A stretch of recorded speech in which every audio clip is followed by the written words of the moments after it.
The war had ended, but the fear did not fade. It only changed shape. The women who now sat behind fences with dirt beneath their bare feet and a heavy sun above their bowed heads were not soldiers. They were not spies. They were nurses, clerks, students, and in some cases merely in the wrong place at the wrong time. They had been gathered quietly in the final days of the conflict labeled processed and moved across borders by soldiers who rarely made eye contact and who always carried rifles even when they smiled. These were Japanese women, most in worn uniforms or the tattered remains of what once had been civilian clothes. Most were under 30, many under 20. They had lived through years of bombs, ration lines, disease, and silence, and now they were prisoners of war in a camp, whose name they did not know, watched by men whose language they barely understood. Their hands were calloused, their eyes dimmed by everything they had already seen.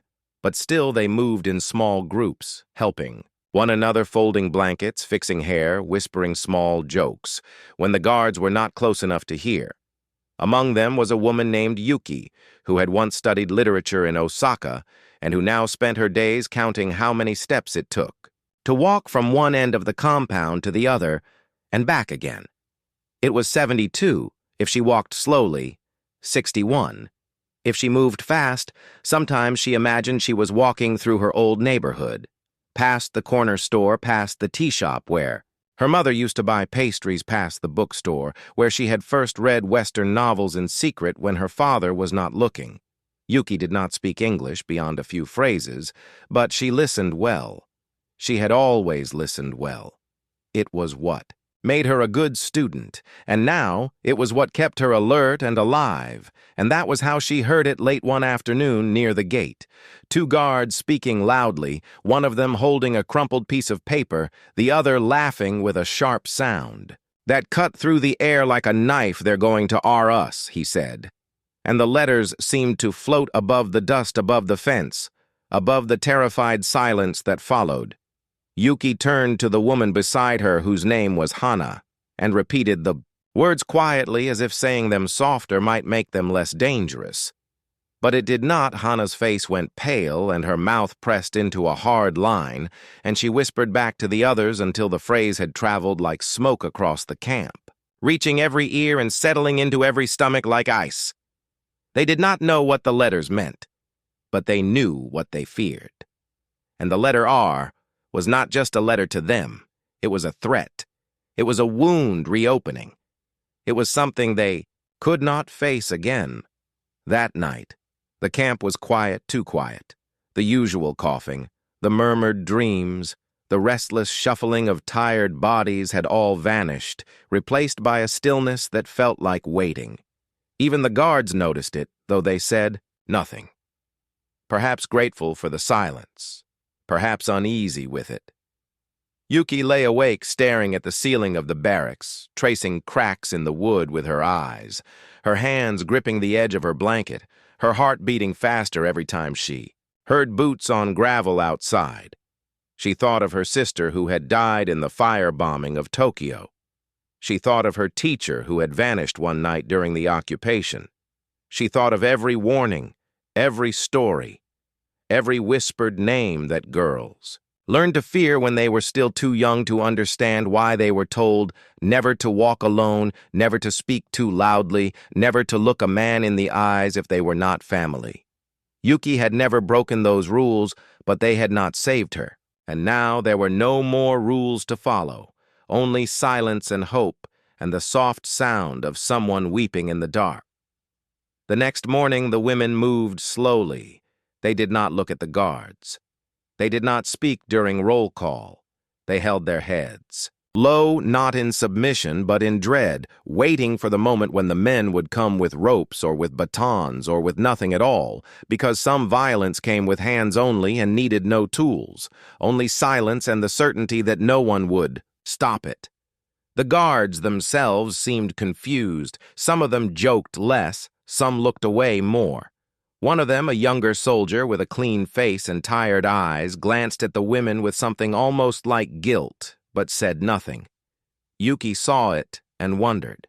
If he knew what they had heard, if he understood what it meant to them, or if he thought they were just being quiet for no reason, by midday, rumors began to grow just as fast as fear. Some women said they had seen the guards pointing at them while holding the same crumpled paper. Others said they had heard laughter from the barracks that night, as if the men were celebrating what they would do soon. No one knew for sure, but knowing did not matter. Fear did not need proof. It needed only a whisper, and one letter repeated again and again by women who had no weapons and no power, only memory and each other. Some of the women began to make plans to hide if it happened. Some said they would run, even though the fences were too high. Some said they would fight even though they had nothing but spoons and bare fists. And others said they would go silent and still and pretend to be dead, and maybe that would be enough to be spared. No one spoke these ideas aloud, but they were there in the way. They moved in the way they sat back to back near the walls, always facing the doors.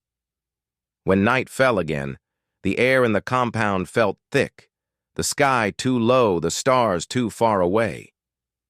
Yuki clutched a scrap of paper in her hands where she had written her name and her home address, in the hopes that if she did not survive, someone someday might read it and know that she had once existed, that she had once been more than a number in a ledger or a rumor in a war story. And when she finally closed her eyes, she dreamed of nothing, because even dreams could not enter where fear had built its home. The sun rose again, as it always did, without concern for the people beneath it, without regard for the hearts still clenched in fear, or the breaths. Held in silence, the light spread across the compound, slowly touching the walls, the fences, the shadows, and finally the faces of the women who had not slept. Not truly, they sat upright in their beds or crouched against the walls, open eyes red. From holding in tears that refused to fall, now they looked out into the yard, expecting that today would be the day. Some had stopped speaking entirely, their mouths shut tightly, as if to keep any sound from betraying the terror inside them. Some held hands gripping tightly, not for comfort, but for strength, for readiness, for a shared vow to endure whatever came. One woman named Aiko had wrapped her scarf around her wrist, not to protect from the cold, but so that she would remember her mother, who had given it to her before she boarded the transport train to what they called safety, but which had led to captivity. The guards moved through the morning routine with practiced steps, calling names with clipped tones, issuing orders for food, lines, and cleaning duty, and keeping their distance more than usual. They had noticed something had changed, but they did not understand it. Not yet they chalked it up to the usual tension of a war camp. Even though the war was over, they thought perhaps it was just fear or culture or silence that hung heavy in the air. But they did not know the women had heard something, and now nothing would feel safe again. Two soldiers leaned by the mess tent, speaking casually, one young, the other older, both with their rifles slung over their backs and cups of coffee in hand. The young one laughed and said something about getting the girls, something maybe a little gift or something funny, like from Toys R Us, and the older one chuckled and said they're gonna think we're going to R Us, and laughed again, not realizing that another word, another letter, was about to ripple through a memory already filled with ghosts. On the other side of the yard, a woman named Emiko heard it. Not the whole thing, just enough, the phrase broken and floating on the breeze, and it froze her where she stood. She did not hear Toys R Us. She heard what so many others had heard before she heard the word R, and it echoed in her mind with the weight of screams that had long since gone silent. She dropped the laundry she was holding and walked back to the barracks, her steps fast, her breath shallow, her heart pounding. Inside, she told the others what she had heard, and the whispers began again this time, faster, more urgent, like the sound of leaves catching fire, one voice to another. They passed it along, and it changed as it moved, becoming more certain, more dangerous, more real.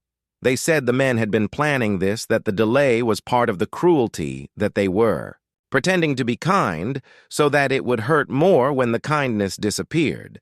They said they would come at night or during roll call or when no one was looking. Yuki sat in the corner listening, not speaking, not moving her hands folded in her lap, her eyes closed.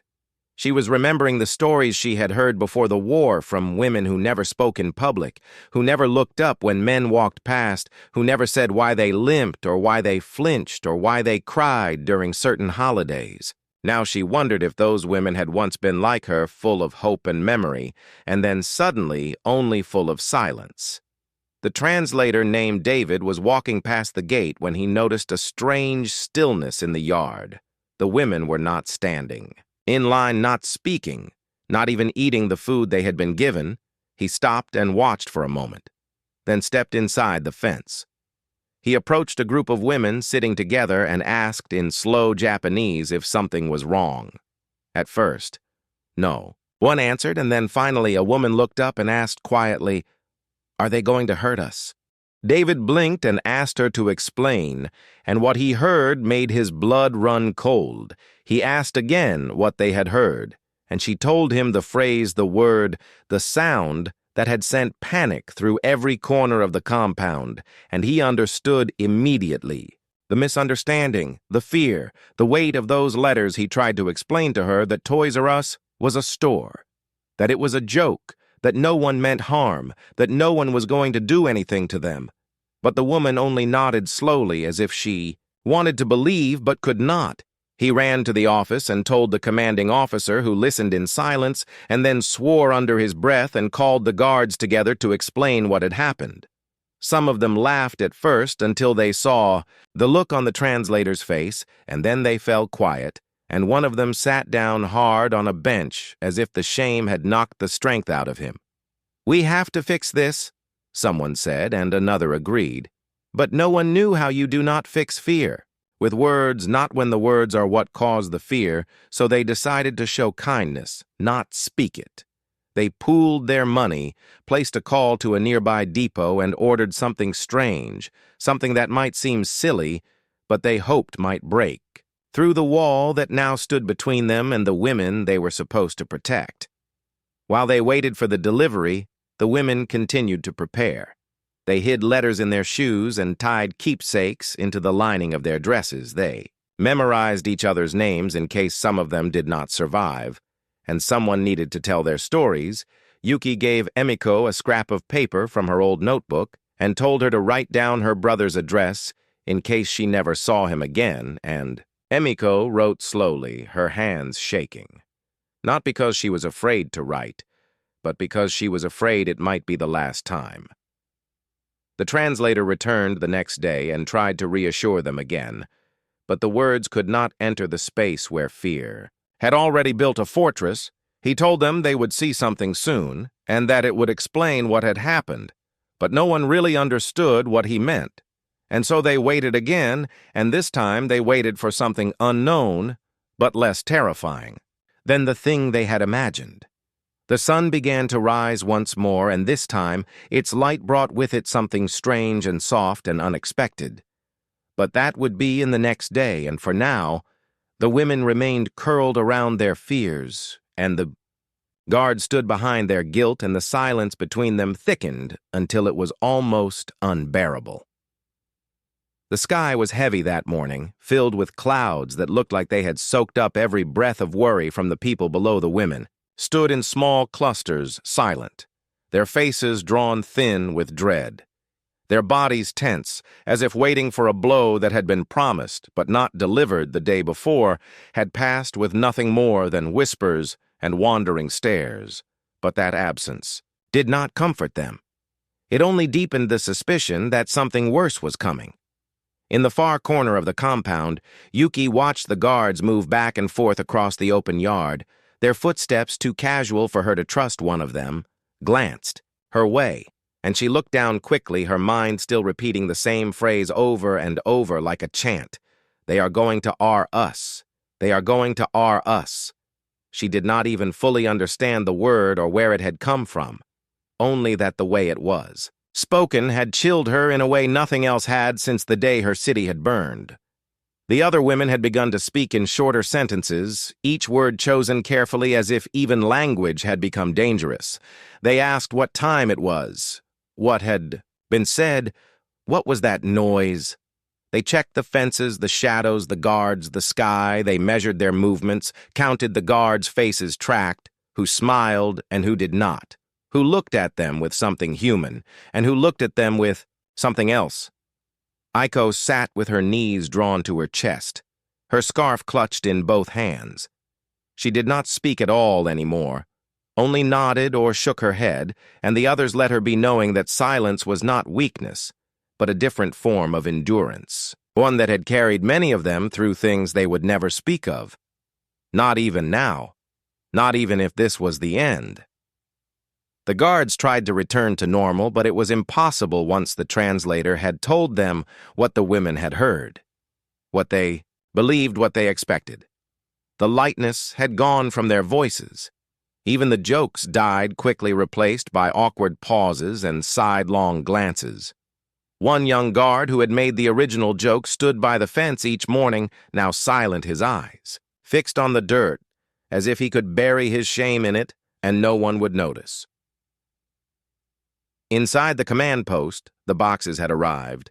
The commanding officer, a tired man with silver in his beard, opened one and stared down at what lay inside small figures. With stitched smiles, button eyes, soft fur, and ribbon bows, mismatched in size and color, clearly second-hand but intact, each one a symbol of something they hoped might cross the wall of fear.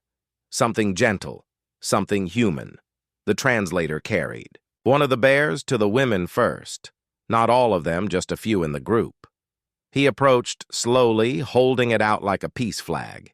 He tried to explain again in soft, halting Japanese that this was a misunderstanding, that no harm was ever planned, that someone had made a joke, and that joke had twisted itself into something terrible and real. He told them that no one wanted to hurt them, not now, not ever.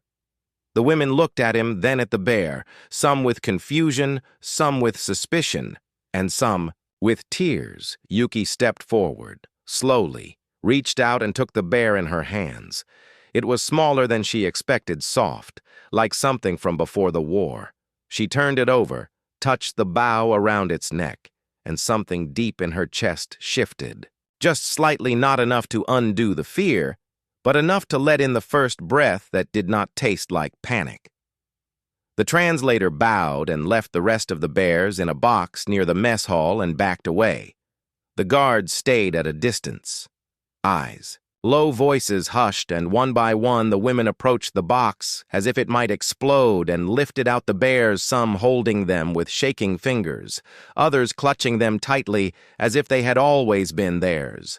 Aiko took one that had a red ribbon and pressed it to her chest, and for the first time in days, she whispered something no one could hear, and her eyes closed, and she did not cry, but she did not look afraid. Either Emiko chose a bear with a missing ear and smiled faintly because it reminded her of the stray dog she had fed as a child back before the world had changed. Some women refused to take one.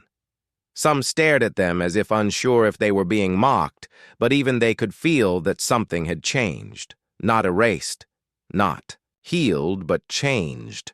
The silence was no longer sharp now, it was softer, like a breath held too long, finally being released.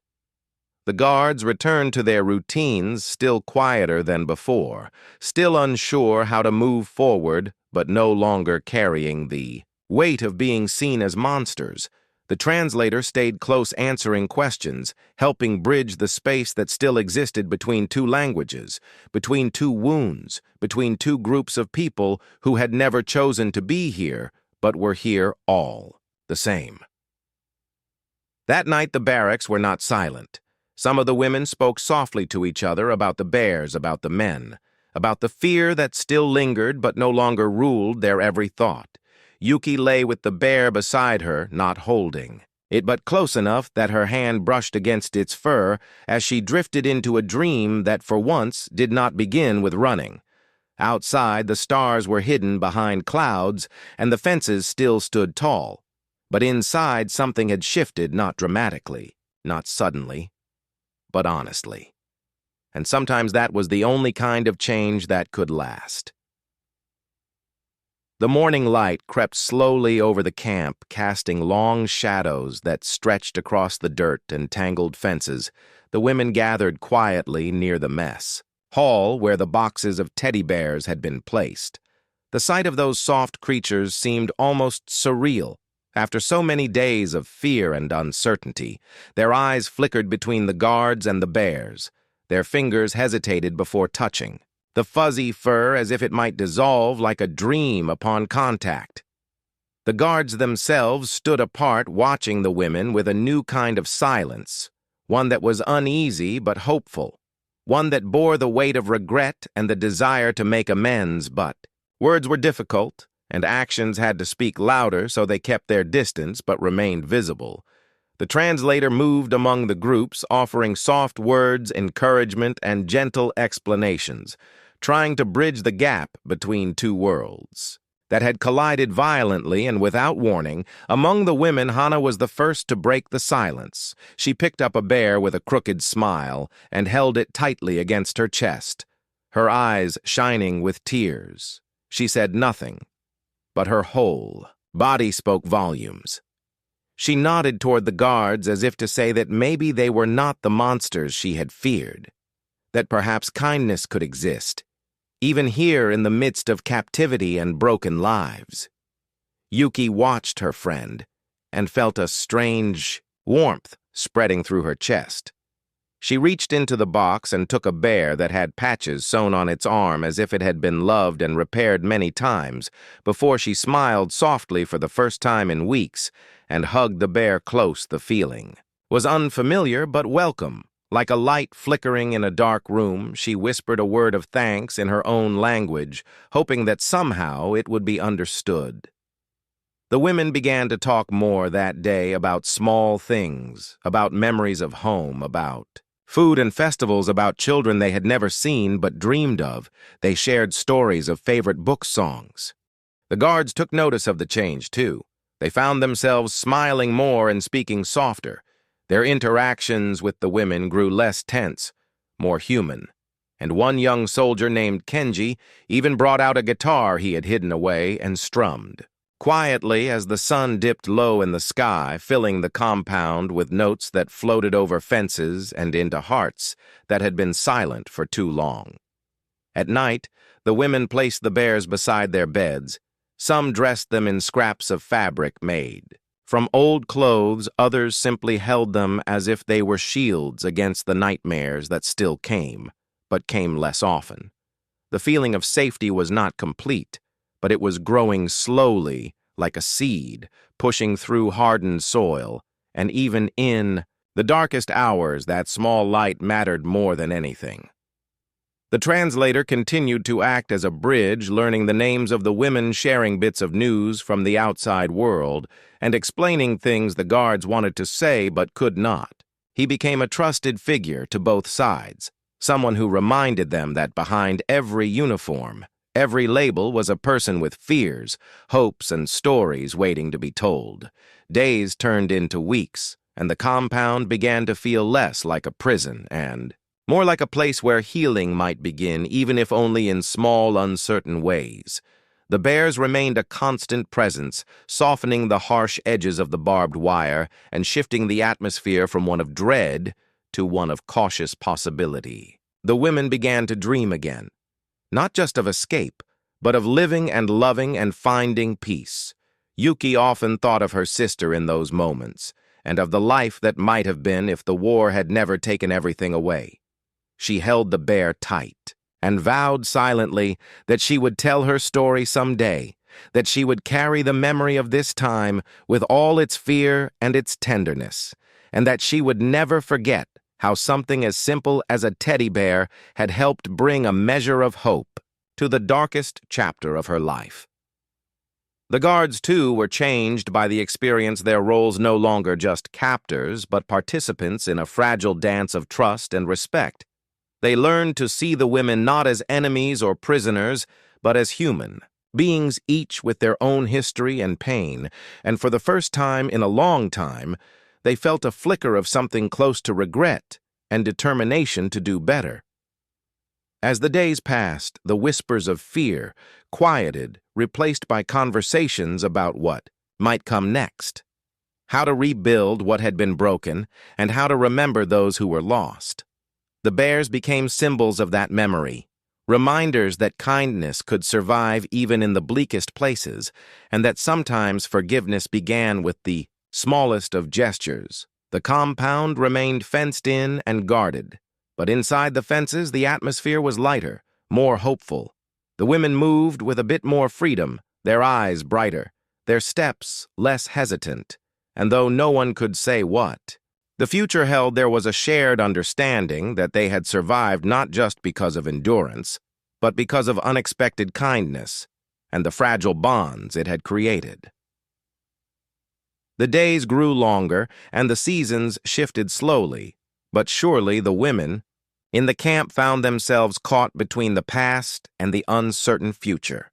Memories of war and loss lingering like shadows. Even as small moments of peace began to take root, the bears remained close to their sides. A soft presence that spoke of kindness in a place that had known so little of it. The fences still stood tall, but inside the compound walls, something had changed. Yuki often sat by the window of the barracks holding her bear close as she looked out over the yard.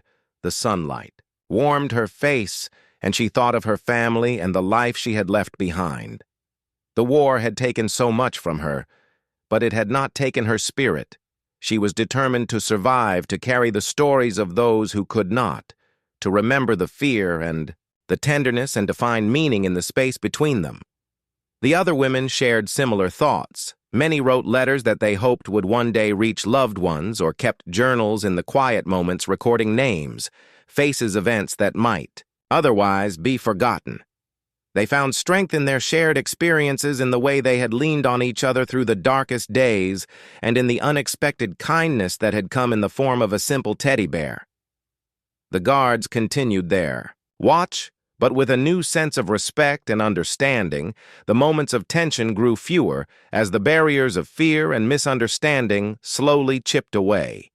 What had once been a place of dread now had moments of laughter and quiet conversations between women and guards who found in each other not enemies but human beings, each carrying their own burdens, hopes and regrets. One day the commanding officer gathered the women and the guards together in the yard. He spoke quietly, explaining that the war was over and that plans were being made for the women to return home soon. His voice carried a mixture of relief and sorrow, and as he spoke, the women looked at each other uncertain but hopeful. The bears sat beside them like silent witnesses to their journey from fear to fragile hope. As the days passed, preparations were made for departure. The women packed what little they could carry, cherished belongings, and their bears wrapped carefully in cloth. Some held hands, others simply sat, quietly waiting. The fences that had once seemed impenetrable now felt less like walls and more like borders that they would soon cross. The future was still unknown, but it shimmered with possibility. Yuki stood by the gate on the last day watching the sun rise and feeling the weight of everything she had lived through pressing on her chest. She held her bear tightly and took a deep breath, trying to hold on to the moment the sounds of footsteps and voices filled the air and the guards lined up respectfully, some nodding, others wiping their eyes. It was a farewell not just to captivity but to a chapter of pain and resilience. The women stepped beyond the fences for the first time in what felt like forever, their eyes adjusting to the open sky. The air tasting different, carrying the scent of freedom and fear intertwined. They moved slowly forward, each step a testament to their survival, to the kindness they had been shown, and to the bonds formed in places where humanity had been tested to its limits. Yuki looked back once more before turning away, her heart heavy with memories, but also filled with a quiet hope. She whispered a goodbye to the camp, to the bears, and to the women who had become her family. She promised herself she would tell their stories, that she would never forget the whispered words, the fear, the unexpected kindness that had made all the difference. The journey ahead would not be easy, but for the first time in a long time, the future seemed possible. And that possibility was a gift as precious as any bear, soft and small, but capable of holding the weight of healing and hope.